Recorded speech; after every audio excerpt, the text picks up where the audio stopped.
Hello class seventh. आज हम आपका चैप्टर 1 रिज्यूम करेंगे। हम लोग रिज्यूम करेंगे मेजर डेवलपमेंट से। देखिए, मिडिवल टाइम में बहुत सारे ऐसी चीज़ें थी जो डेवलपमेंट के अंडर आई थी। इतनी सारी चीज़ों में डेवलपमेंट हुए, चाहे वो हमारी सोसाइटी में हो, चाहे वो हमारे आर्किटेक्चर में हो, चाहे वो हमारे फाइनेंशियल डेवलपमेंट्स हों। बहुत सारे ऐसे डेवलपमेंट्स थे जो मिडिवल पीरियड में आए। Now we will start with the chapter. The medieval period of India witnessed a clear demarcation from the ancient period of the Indian history. While the Aryans made India their home during the Asian period, the Turks and the Mughal came and settled in India during the medieval period. देखिए, Asian period में हमने पढ़ा था Aryans के बारे में कि Aryans कैसे आए और उन्होंने इंडिया को अपना घर कैसे बनाया। पर जब हम बात करते हैं मिडिवल पीरियड की, तो मिडिवल पीरियड में जो मेन ग्रुप्स थे जो आए वो थे तुर्क्स और Mughals. During the medieval period, with the arrival of these foreign visitors, a new culture developed that was reflected in the art and architecture of the medieval period. और इस चीज़ का जो इम्पैक्ट हमें देखने को मिला, ये उस समय के आर्किटेक्चर, जितनी भी बिल्डिंग बनी थी, जितना भी आपका आर्ट बना था, आर्ट हुआ था उस समय पर, उसमें आपको देखने को मिलेगा कि कितने सारे चेंजेस थे। अब देखिए, अगर हम बात करें जैसे आर्यंस की, तो आर्यंस का कल्चर बिल्कुल अलग था। एशियंट में जो आर्यंस ने किया वो बिल्कुल अलग था। पर अब हम जब पढ़ेंगे मुगल्स के बारे में, तुर्क्स के बारे में, तो आप लोग देखिएगा कि उनका कल्चर बिल्कुल अलग था, उनका आर्किटेक्चर बिल्कुल अलग था, उनका वे ऑफ लिविंग बिल्कुल अलग था। जब उनका वे ऑफ लिविंग अलग था, जब उनका आर्किटेक्चर अलग था और सबने आकर यहाँ पर बिल्डिंग्स बनाई, तो उन बिल्डिंग्स में बहुत तरीके के वेरिएशंस भी हमको देखने को मिले। Also, a new culture originated from the integration of the new and the existing culture. अब हुआ ये कि अपने अपने कल्चर तो तुर्क्स और मुगल्स लेकर ही आए, प्लस उसमें ऐड हुआ औरों का भी कल्चर, यानी कि मिक्स कल्चर हो गया वो। और जब ये मिक्स कल्चर हुआ तो एक न्यू फॉर्म ऑफ आर्ट हमारे सामने निकल कर आया। The medieval period began with the struggles between the Palas, Pratiharas and the Rashtrakutas for the control of power in North India. तो शुरुआत होती है पालास, प्रतिहारास और राष्ट्रकूटास के स्ट्रगल से नॉर्थ इंडिया में। देखो, नॉर्थ इंडिया में इन तीनों ने अपने अपने टाइम पर राज किया और तीनों ने ही स्ट्रगल किया राज करने के लिए। In south India, the Cholas held supreme power. The Cholas were known to send trade missions to different countries. देखो, नॉर्थ इंडिया में जहाँ प्रतिहारास, पालास और राष्ट्रकूटास मेन थे, वहीं पर साउथ इंडिया में, यानी कि साउथ में उसी समय पर चोलास का बोलबाला था, वहाँ पर चोलास राज किया करते थे।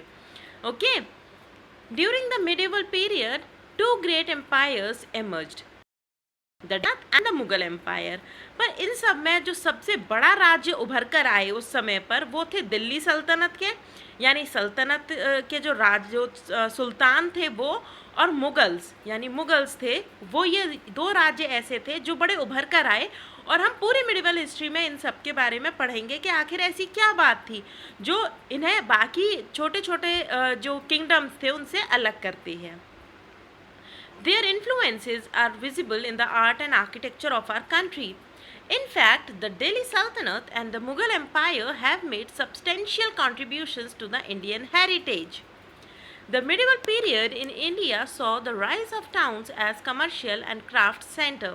The society also saw many changes in the social setup, such as the caste system and the transition of tribal societies. The Bhakti movement, Sufi movement and Sikhism also emerged in this period.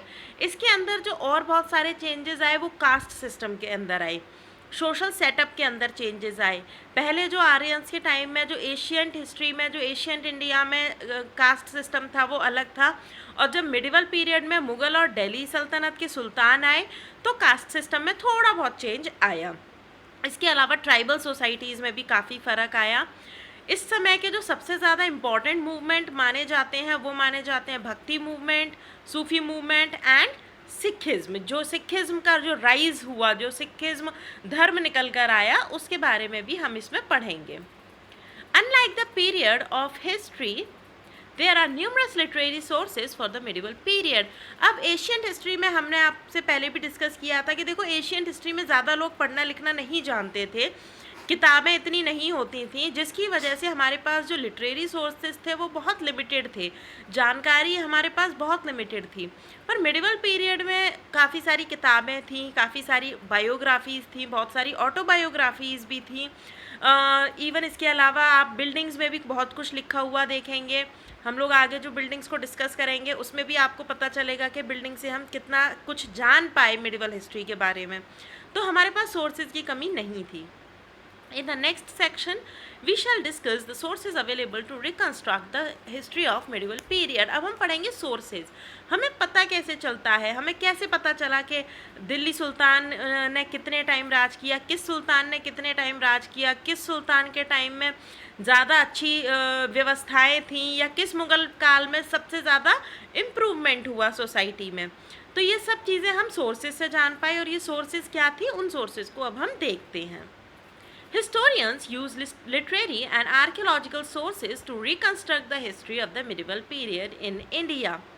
देखो दोनों ही तरीके की sources हैं हमारे पास। Literary sources यानी कि जहाँ हमारे पास लिखी हुई किताबें हैं, लिखे हुए मैगज़ीन्स हैं, लिखे हुए आपके पास काफ़ी सारी लेटर्स हैं। उसके अलावा आर्कियोलॉजिकल सोर्सेज भी हैं, यानी कि हमारे पास बहुत सारी ऐसी बिल्डिंग्स हैं मिडिवल पीरियड की जिनके थ्रू हम चीज़ों को जान सकते हैं। Although there are more literary sources available for the medieval period in India, there are certain limitations attached to these literary sources, as many of the writings were accounts that revolve around the emperor's court and life.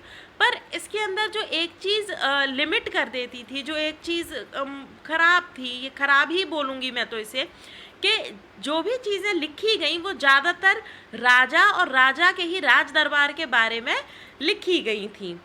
Very little or no references can be found for the common people. पर वहाँ के आम लोगों के बारे में या तो बहुत कम लिखा हुआ पाया गया है या फिर बिल्कुल भी नहीं पाया गया है। आपको ये तो पता चल जाएगा कि किस सुल्तान ने कब राज किया, कौन सा मुग़ल कितने टाइम रहा, पर लोगों की कंडीशन या तो बहुत कम पता लग पाएगी या फिर हो सकता है कि पता भी ना लग पाए। During the medieval period, literary texts were written by hands. देखो उस समय पे प्रिंटिंग मशीन तो थी नहीं, उस समय पे जो भी कुछ लिखा जाता था वो हाथों से ही लिखा जाता था। The practice of making copies of existing text also prevalent during the medieval period. These copies were also handwritten. Sometimes while copying the original text, the writer would make certain additions or deletions in the text. अब देखिए होता क्या था, उस समय पे सब चीज़ हाथों से लिखी जाती थी, हाथों से ही कॉपी की जाती थी। अब तो क्या है कि एक जैसी ही किताब प्रिंटिंग मशीन में बहुत सारी छप सकती हैं, पर अगर हम एक ही किताब को बार बार लिखें तो उसमें चेंजेस की गुंजाइश होती है। जैसे कि मैं बात करूँ, एक बच्चे ने एक आंसर, दूसरे बच्चे ने उस आंसर को कॉपी किया, हो सकता है जो दूसरे बच्चे ने आंसर कॉपी किया वो उसमें से कुछ ऐड कर दे या उसमें से कुछ डिलीट कर दे, ऐसा करेगा ना। अब उस बच्चे की नोटबुक में से फिर तीसरे बच्चे ने लिखा तो वो भी अपनी तरफ से कुछ ऐड कर देगा या सब्ट्रैक्ट कर देगा। सेम उसी तरीके से चीज़ों में सब्ट्रैक्शन और एडिशन चीज़ें होने लगी, यानी कि टेक्स्ट ऐड भी किया जाता था और कुछ टेक्स्ट डिलीट भी करने की गुंजाइश थी। Over a period, these changes became more prominent and in some cases changed the meaning of the original text.